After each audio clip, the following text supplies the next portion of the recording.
Guys, I'm here today to talk to you about trauma management, and what we talk about is the trauma triad of death involving first responders, and what we can do to improve the outcome when people have been significantly injured following trauma. As Alan was saying, I left state government services. I started my own business and initially focused on training, and then we've sort of gone into the supply of services. A couple of years ago, I decided to take an idea that I've had for some time and go through the process to bring a new inflatable tourniquet to market. And just before I explain that, I just wanted to give you a little bit of brief about where it actually come from, because I get this comment all the time that it just looks like a BP cuff. When I was quite young, I started with the Queensland Ambulance Transport Brigade, and I was regarded as an honorary ambulance bearer in those days. And after 3 months volunteering, I had an opportunity to apply for a permanent position. And under QATB in those days, they sent you away for prep training to prepare you for the real world. It consisted of 5 weeks in a classroom and then 1 week driver training. Back in those days, they called that a PhD. But I started in a rural township called Tully, and Tully was Australia's black spot blight for many decades for road accident trauma. And it wasn't uncommon to start a shift with serious injury, death, and finish a shift with serious injury and death. It was quite an horrific start to a career. But QATB sort of run on the smell of an oily rag, and I copped my first terrible experience there, and we had a bad head-on the Murray Flats. The superintendent got the call and he pushed me out the door as a 19-year-old on my own, no experience. Go and have a look, give us a call if you need backup. I'll call in on call. And so I belted out in this old Effie, and it was an absolute terrible scene, and the people who were there for some time. In those days there was no mobile phones, so when people saw an accident they sort of drove to the nearest house, and before a phone call went out, and then sometimes, you know, it's already half an hour and 45 minutes in play before you're even notified. But there was quite a crowd, and they're obviously looking for something miraculous to occur. What they weren't expecting was a pimply-faced 19-year-old who couldn't let go of the door of the ambulance to render assistance. But it was quite terrible, and there was a guy who was involved in the head-on. He was driving a front-end van. There was very significant amount of intrusion to the front of that vehicle, and first on I tried to do everything I knew to do and assess his response and airway and determine if there was any life-threatening bleeds. Now this gentleman was fully conscious, alert, aware. He was in a significant amount of pain, and I can only see down to his pelvis, and I can only see a little bit of the femurs. And then from that point there, the dash was right up against the actual seat. And then the fire service arrived, and I declared that he was stable to start extrication. And what I actually didn't realise was that in the intrusion that the left leg was completely taken off, and then the right leg was just hanging on by a little bit of tissue. But it was the sheer compression of that firewall against that leg and against the seat, which is why that gentleman didn't bleed to death. So I moved back, and the guys got in and they got a ram in, and they started to do a dash roll, and on the first push there was a bit of slippage, so they reseated, and the second push was quite stellar. And it was all going very well until there was a massive catastrophic shot of blood that occurred, and rapid deterioration, and this guy died in front of my eyes. And I struggled for many years to to reconcile myself over that. I still feel today quite responsible for the outcome that occurred. Now, we're talking about the days where commercial tourniquets were not available. We're talking about a service where at night shift we used to actually make our own, what was called a Liston splint. We used to cut up bits of timber and wrap them in combine and wrap them in plastic, and so we recycled and made a lot of our components. But I struggled and I struggled and I struggled for many years to work out how I could prevent a reoccurrence of this in the future. And one of the tricks in using the limited resources that we had available was I made it a policy that if I had a person that was entrapped and if I had a limb that I could not sight the end of the limb, I used blood pressure cuffs wrapped around the limb and I pumped them up very tight prior to extrication just in case. Sometimes it was over the top and it wasn't warranted, and then sometimes it was actually the correct thing to do. Over the years, there was no training package in this. It was just trial and error, and played with it as I went, but I always made sure that when I checked my vehicle that I did have blood pressure cuffs available. So I get this all the time, that when people see the Rescue Advantage, oh, it's just a blood pressure cuff. It actually is. It is a tourniquet, and as you're aware of the blood pressure cuff, that there is only a partial inflation bladder, so the placement of that bladder was sort of quite crucial. But the bladder that's in here is designed to go 360 around the limb and then provide full occlusion to blood flow. It's wide, and as by using the blood pressure cuffs, that's designed to protect the underlying blood vessels and the nerve so we don't incur high-level vascular damage, which is a problem today with a lot of tourniquets that are being used, is they're so linear in design and the amount of damage that they actually cause to the underlying tissue that the surgeons have a very limited opportunity to do a repair that's caused the bleed in the first place. And then they talk many times that the point of tourniquet application becomes the point of amputation. So there's a fair bit behind that in the development of that product. But that's been in my head for many, many years, and I decided to go down the pathway of developing prototypes and move that into a pre-production, and I convinced the manufacturer to come on board with me, and we geared up a whole factory and paying for dyes and all sorts of to produce one product. And then that one product was then sent away for independent certification. And upon the certification being issued, we started the process then of applying for TGA accreditation for the product, which is no mean feat, but we got it through. And so that's where it is today. So this is what I want to talk to you today, is all about tourniquets and then just trying to debunk the myth or the evilness about this. And so I'm just going to take you through, but that's why I've got that on the board there, the why and how, and how this, the Rescue Advantage TQ become to be in play. Thanks, Alan. Just firstly, I was talking to some people here who are over in New Zealand with Arrow, and being from North Queensland, I'm very close to these people that you're about to see, and this is Team Cairns Extrication, who I'm one of their sponsors, and they're off to Romania this year to compete and represent Australia in the world title. So just wanted to share this quick video there with you, and more importantly, the two testimonials. These testimonials in this video is completely unsolicited. It was from the video producer who just posed very generic questions, and these are the responses that we received.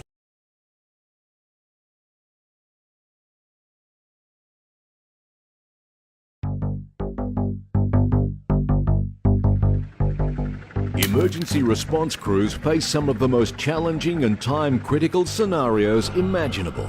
Training, preparation, and the most appropriate equipment mean the difference between life and death. And it can often come down to precious seconds influencing the outcome. Team Cairns Extrication are an elite 6-member crew comprising of 5 emergency response firefighters and 1 intensive care paramedic. They formed in 2000 and are credited with being placed in the top 10 globally. And they also are the current reigning Australian champions for competitive extrication. Competitions such as these not only provide the crews with an invaluable opportunity to hone their skills for real-world situations, but are also a perfect platform to trial and test products and equipment. The Rescue Bandage was immediately embraced by them all as a huge step forward in near immediate control of catastrophic bleeding, sadly the most frequent cause of loss of life in serious motor vehicle accidents. 1, 2, 3, pop that seat. Forward in behind. Up. Yeah, I see it integrating into almost every trauma kit really easy. It's very simple to use. You can put it on quick. Anyone can learn to use it in a matter of minutes. But when you've got someone trapped in a scenario, first thing you need to do is stabilise that patient. So in a multi-system, multifocal trauma, stopping that bleeding is the number one priority when you go down the system. There have been quite a few incidents where I could have put this on a lot quicker than a standard tourniquet, and that would have resulted in a quicker extrication. Well, I really liked it. I thought it was simplifying things, and I thought, well, this would have an actual whole expansion of what it can be used for, not just the tourniquet as well. So we're looking into that, and I thought, what a great idea to start simplifying things rather than making things a little bit more complicated. Oh, look, that speed's amazing. You know, like trying to recreate that amount of pressure and that amount of blood control using the traditional way is going to take, maybe 3 times longer.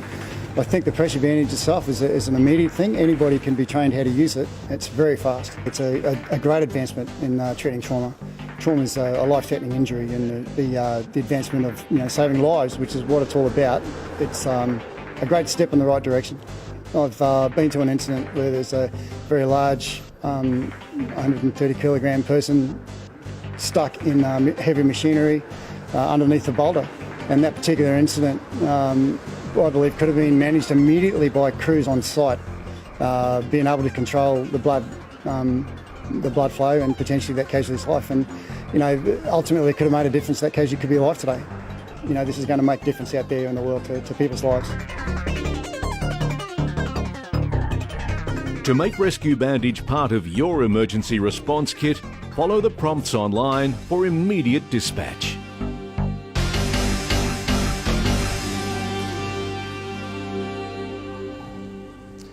So this is what the essence of my talk is going to be today, guys, where we talk about trauma's lethal triad. Now these are the 3 key complications that result following massive blood loss. So we're talking about catastrophic bleeding here. Guys, the body has a system in place to manage minor external or internal blood loss through what's called the renin-angiotensin system response. We've got a type 1 and a type 2 response, but this is all about catastrophic bleeding that brings in this trauma triad of death. So this is a syndrome that occurs, and guys, if we fail in the management of external bleed, the mortality rate goes through the roof. So there's some civilian studies that show that if we present into emergency department with 1 or more of these syndromes following massive blood loss, it's as high as 75% mortality. There's some military studies that has this as actually as high as 95%. It's very, very significant. So I'm going to take you through, and that death part is where it all ends if we can't address and manage this. But again, I just want you to look at that death as the start point in the management of massive blood loss. So there's 3 key things that occur. So after we stabilise a bleed there, folks, we have a significant problem with acidosis starting to occur. Now, acidosis occurs through the lack of tissue perfusion.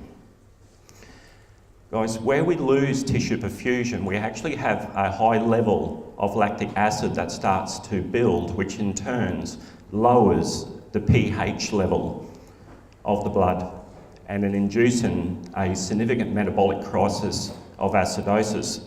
Guys, the worse the bleed, the worse this syndrome occurs. Is that right, folks? So acidosis is a major, major problem in trauma following blood loss. What we also know that occurs following trauma is actually quite significant hypothermia. Now, through tissue perfusion there, folks, so it allows us to provide all of our critical elements through to our cells. Every cell in our body needs an uninterrupted supply of oxygen and glucose. As the cells metabolise those two key components, our cells produce 34 units of ATP production. ATP production provides for the body heat and energy. This is what's keeping our core body temperature at 37.2 degrees now. As we lose a fair bit of blood, and as it results in poor tissue perfusion, not only we have the issue with acidosis starting to develop, but we have a lack of supply issue going on to the cells. And within that loss of blood, you know, we know what we lose. We know we lose fibrin and platelets. We know we lose hemoglobin. Is that all right, folks? So these are all the key things that we must have at all times, as much of it as possible, so the body can assist itself in the formation of clottage.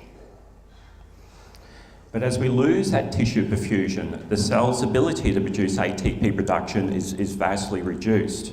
And this starts to develop in the body very significant hypothermia following trauma.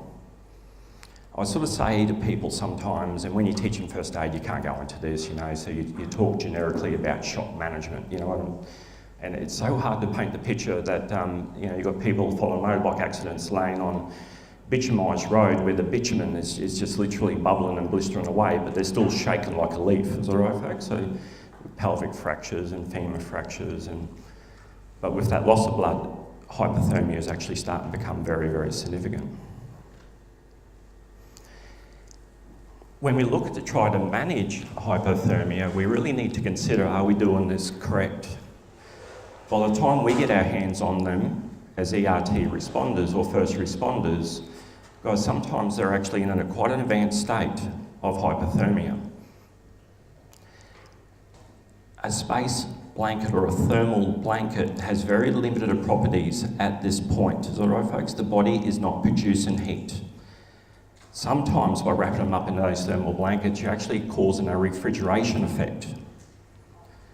And we really need to look at more active rewarming or reactive rewarming methods. Is that right, folks? So we've got a whole heap of these new products coming through that's got heat packs in them, or we can use heated saline bags to try to get that body temperature up, as opposed to what a thermal blanket can actually do by the time we get our hands to them.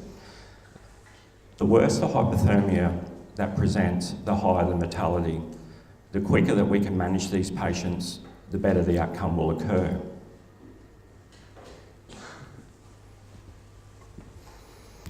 And as I touched on, not only do we have an issue with significant acidosis building up in the tissues due to lack of tissue perfusion, and we also have a collapse in body temperature for those same reasons. Guys, we also have a very significant disturbance of the body's ability to control blood loss through blood clotting factors. It is highly disturbed in blood loss.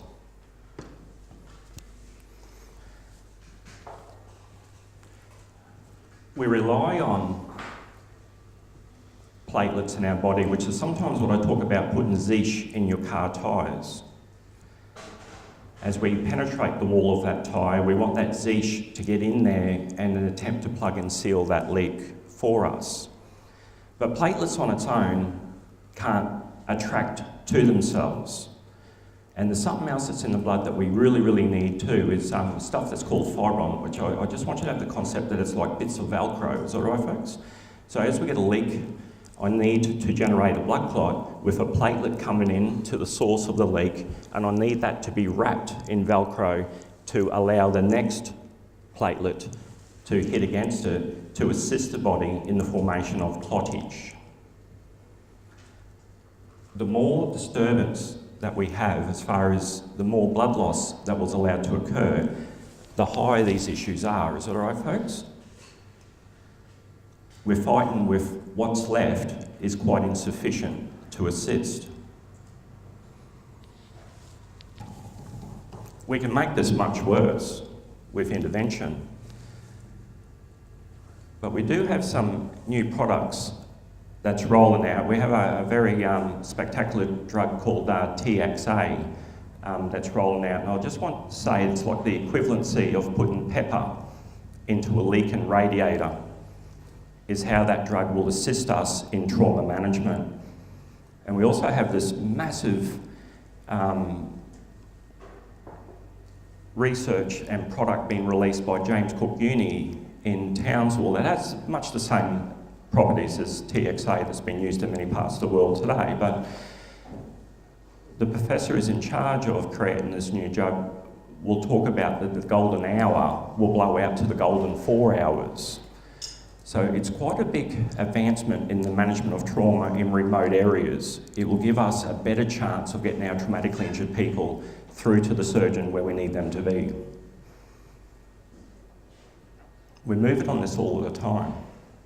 But where we currently don't have access to this, it's all about the empowerment that we must give, particularly to our staff on site, to control blood loss, control it early, and control it aggressively. Everything we need to do in the management of trauma is initially all about stop the bleed, whatever it takes.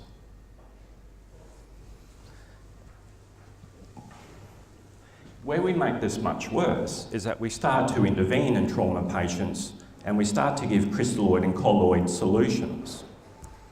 And in the days when we talked about fluid resuscitation becoming a big thing in ambulance services, we used to bring hypotension back to normotension.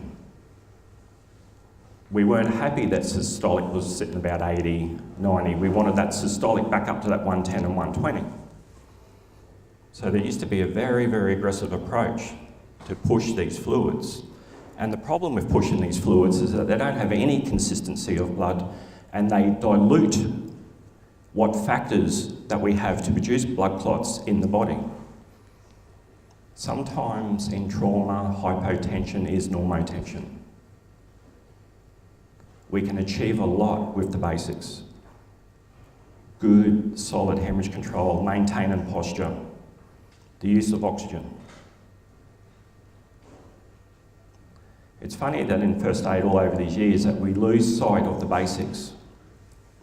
There's so much emphasis in the management of cardiac arrest and there's so much emphasis in the rollout of AEDs, which is very important, make no mistake. But sometimes in that shift of goalposts that we lose the focus of what it is that we really need to do. Is that all right, folks? What affects us mostly when a person's been traumatically injured, and that is blood loss. Prevent the cardiac arrest, don't treat the cardiac arrest in terms of traumatic arrest. So this is what we talk about, the trauma triad that is affecting first responders. How do we look at these processes? It's a funny thing, in the days that we were in QATB, it was like as soon as we received our own call, we used to answer our own 000 phone calls. We gave no instruction to the caller. We just said we're on our way. By the time I got there, they were beautifully cyanosed and bled to death. And so today, the dispatch or the 000 dispatch system is all designed to try to get the first responders or the first aiders in the scene to do intervention to attempt to stabilise these people adequately enough until emergency services arrive. Now that's great for civilian response, but where you guys are in a remote area, it's you and you only. We know that.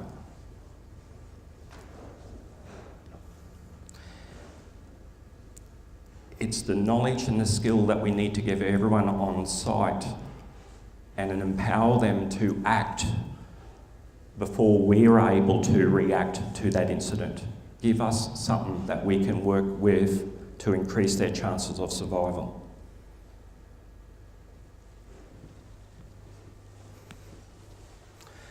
Tourniquets have been around for a long time and they were misused in the management of snake bites for many years, and in my mind I think that's where a lot of the confusion occurred to get rid of them.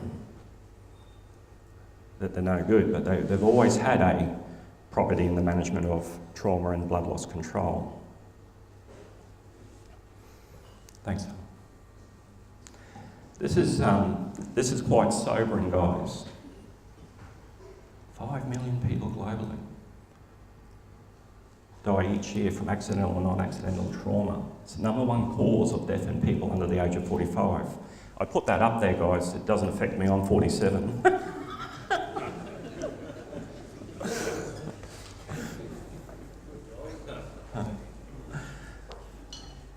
But when you show people that statistic, they struggle to believe that that's actually the truth. That is the truth. This is our #1 global cause of death following trauma.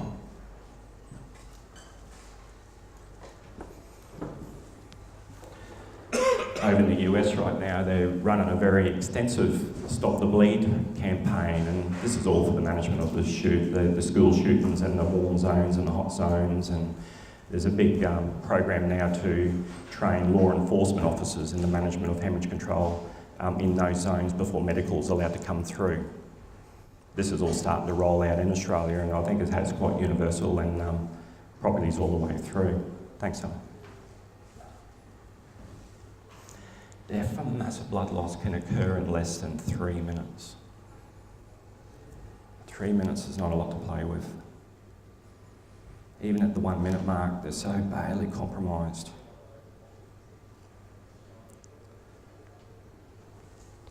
Sometimes the bleed was all very much internal, and that deeply affected what we could actually do for them. But it's when it's external bleeding. Again, there's a lot that we can do here to stabilise this. 3 minutes, it's not a lot. Your left ventricle there, guys, on an average 70 kg adult, every time it contracts, it ejects 70 mils of blood every time your heart beats. Your average resting heart rate, 72 beats per minute, and our pump can pump 4.9 litres of blood in 1 minute. We only got 6 litres. And this is what we talk about, catastrophic blood loss. Is that right, folks? Not a leaky liver or a lacerated spleen. This is high traumatic stuff. Thanks. Massive blood loss is the primary preventable cause of death-related injury ahead of airway obstruction and breathing problems. And we teach a lot of trauma management, and you know, again, we're stuck with this dogma in first aid with this DRS ABCD approach, and that's that one D that we miss out in there all the time. It's deadly bleeds. It should be double D, R. In medical, DRS ABCD is fine, just for a stock standard collapse, but in a traumatic event, it should be danger assessment, and in trauma, to identify and manage deadly bleeds is the first overwhelming objective ahead and before airway. Once we stop that bleed, create an airway, expose that chest wall, do we have pneumothorax? These are the 3 most preventable causes of death following trauma when a person has sustained these injuries. I think there's a lot of scope here for us to look in a very different direction on how we look at trauma management and how we respond to these. And this is the other thing I believe, is that with simple training, equipment and knowledge, blood loss can be minimised, be it the injury to yourself or others. Now, I'm consciously aware that there's heaps of commercial tourniquets on the market. I'm quite a fan of many of them. There's certainly nothing wrong with the cap tourniquets and the mat tourniquets and the soft tees, but I just want to hint that when I done mine, everyone gets that concept, it's a blood pressure cuff. Everyone's had their blood pressure taken.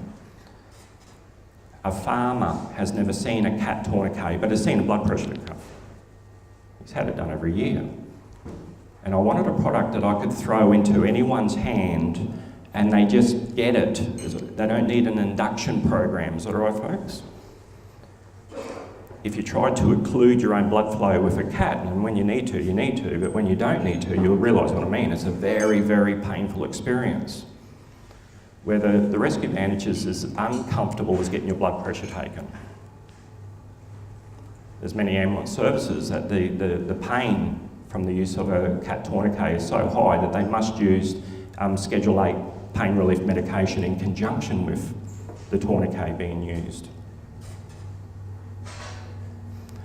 I appreciate that military people have a huge focus in what they've got to contend with. I didn't develop this product for the military market. I think that market's well and truly addressed, but I wanted this product more for a civilian approach, and it's designed to go into any first aid kit for anybody to use with very, very minimal training. If you just wanted to take that website down, that ACT program, this is the program that I was telling you about that's rolling out in America. It's fantastic. ACT, middle-program.com.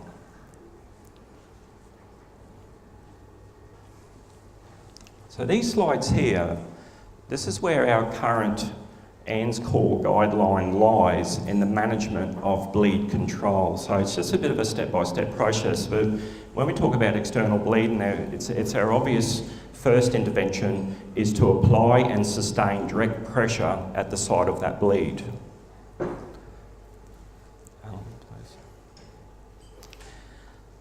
We ask then to move towards the application of a compression bandage, hold direct pressure, maintain direct pressure, and then move in and apply a compression bandage. It's at this point we need you to assess, is that bleed controlled or is it not controlled? If we haven't controlled the bleed, under current ANZ COR guidelines is where we ask you to apply a tourniquet if bleeding continues, and they still reference at this stage that the preferred location of this is 5 to 7 centimetres above the bleed that we can't control to apply the tourniquet. If it involves a joint, we exceed a joint.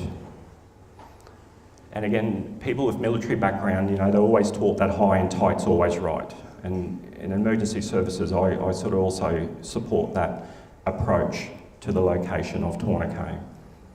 But this is how it's currently applied there now. And this is on the back packaging of the tourniquet product. Thanks, Alan.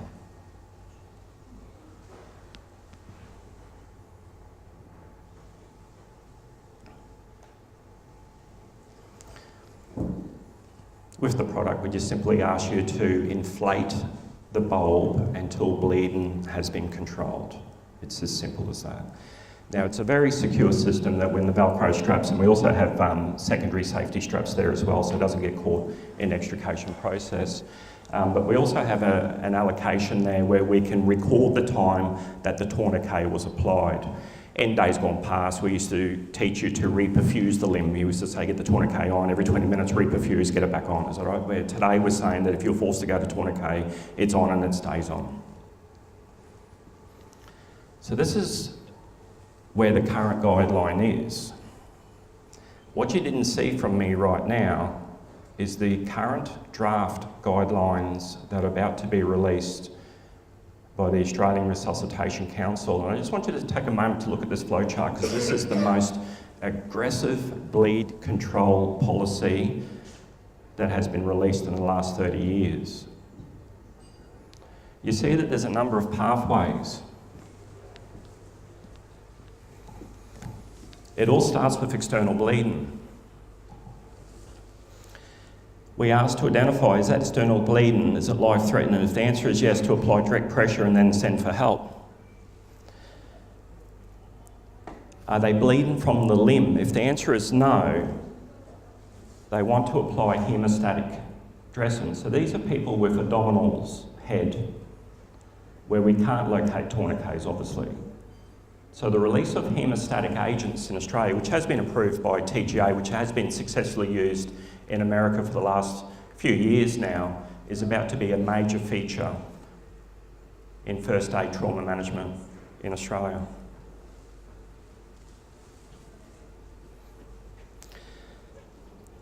This is our best outcome. Have we identified external bleeding? Is it life-threatening bleeding? No. Apply pressure. Is the bleeding controlled? Yes, it is. Then call for an ambulance. Then call for an ambulance. Everyone wants to send for help first. Is that all right, guys? Send for help first. Control it, stabilise it, then get help coming towards you. But when we go down this pathway, this is very interesting. We ask that when you determine that there's external bleeding, is it a life-threatening bleed? Yes. Apply direct pressure, send for help. Is it bleeding from the limb? Yes. And we're asked with these draft guidelines, when they become ratified, to apply the first arterial tourniquet. We need to reassess that bleed. Has that bleed been controlled? If the answer is no, it hasn't, we ask to check the initial tourniquet placement, if it had correct application, and also to consider a second tourniquet to that limb. Very, very aggressive stuff.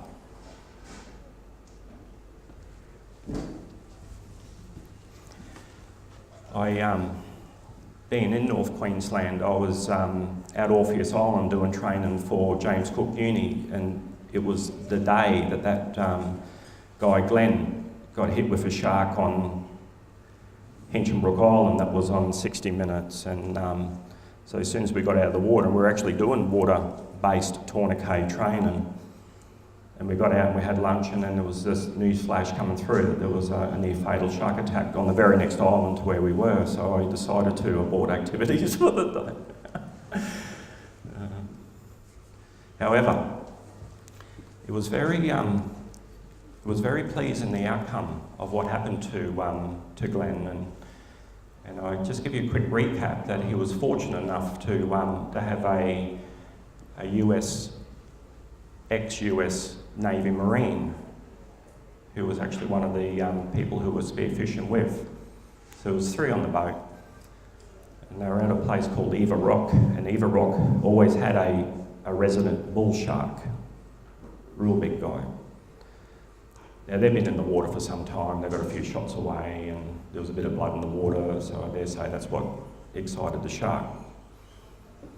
But there was 2 on one side of Eva Rock, and Glenn swam around the other side, and that's when he had his first encounter with the shark, and it appears that his leg's gone right into the mouth of the shark because the trauma to his limb was 360 right through to the femur bone. It took out every single blood vessel above that point. And on that first hit, he had a bit of a tug and a pull away, which I think caused the most extensive part of it, and it released and got him a secondary time lower down on the calf. The quick thinking friends that was with him heard the noise, saw the blood, and then bravely repositioned the boat and then pulled him straight into the boat.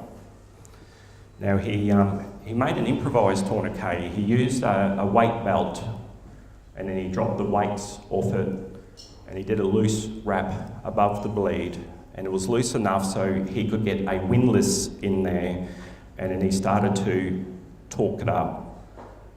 Now he realised that with the application of the first improvised tourniquet, he did not get control of the bleed, so he made a second improvised tourniquet. Now by this stage, the bottom of the boat was just completely awash with blood. So they failed to actually detect that that bleed wasn't fully controlled. However, a substantial amount of control did occur at that stage. He did lose a lot of blood by the time this was actually done. And in that trauma triad of death, it was just textbook when he talks about what he actually felt himself go through. He felt the overcoming of coldness coming from the extremities into his core. He felt his conscious levels deteriorating. He felt his breathing get a lot more shallow. And we breathe, guys, off our CO2 gas, and it's what he wasn't bringing enough back to the lungs due to the loss of blood. He was slipping, he was dying, and he knew he was. To their credit, they did a mercy dash from the northern point of Hinchinbrook Island through to Port Hinchinbrook in Cardwell. And there was one guy caring for him, one powering, and he was the whole time punching triple O, punching triple O, punching triple O, couldn't get through, got through. So thankfully they were on the move by the time they got that call through, and they were very convincing about the nature of his actual condition at that time. Now Cardwell had a single officer paramedic there, and he was actually there at the marina to meet them. Now when he jumped into the boat, initially he wasn't convinced he was even alive, but he was. And then he put on two, I'm sure you're aware of them now, the Israeli military trauma bandages, two large ones around that trauma. After he got that second one on, he then realised that this bleed is still not being controlled. So he went and placed the third cat tourniquet, went onto that limb, and then that bleed was then initially controlled.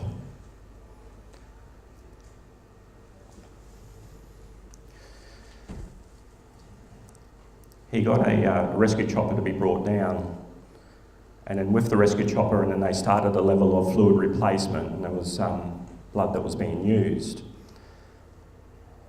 But despite these 3 tourniquets and 2 pressure bandages, it was when they did the airlift and under pressure changes, he actually had another bleed occur in the chopper mid-flight.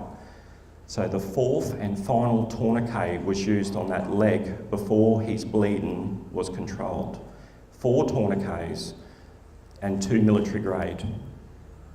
And he's still alive today to tell the story. Incredible. If there was any hesitation along the management of his injury, his outcome was never going to be there. Cardwell's still a very remote area. It happened out in Ireland and into an area that there's no hospital. And the nearest hospital facilities, their ability to manage these injuries were very limited. So it was the correct thing to get the chopper down and then to get him airlifted out of there. But I just wanted to share that story with you, and again, I just sort of say this again, that this guy's military training kicked in and he acted without hesitation. He knew what he had to do. If he wasn't on that boat, and we had a stock standard first aid trained person, I mean, we know what the outcome would have been. It would have never been favourable or good. And that's what I say, we just really need to re-look at where we're going with hemorrhage control, and then to revisit the appropriate use of tourniquet application in trauma. Again, it's really pleasing to be here today, and it's great. I've met many of you so far, and I'm looking forward to meeting many more of you over these 2 days. I can't speak highly enough for the next speaker, Jason Davis, coming through. I call myself a fraud of a speaker. I'm not really big on public speaking there at all. But Jason was also quite instrumental in behind the scenes in the development phases of the rescue bandage there as well, and I can't thank him enough for the support and the encouragement and feedback that he's provided me along this journey. And Ray and Christine, well done guys, and I think this is the start of many successful events going forward, and thank you all. Thank you.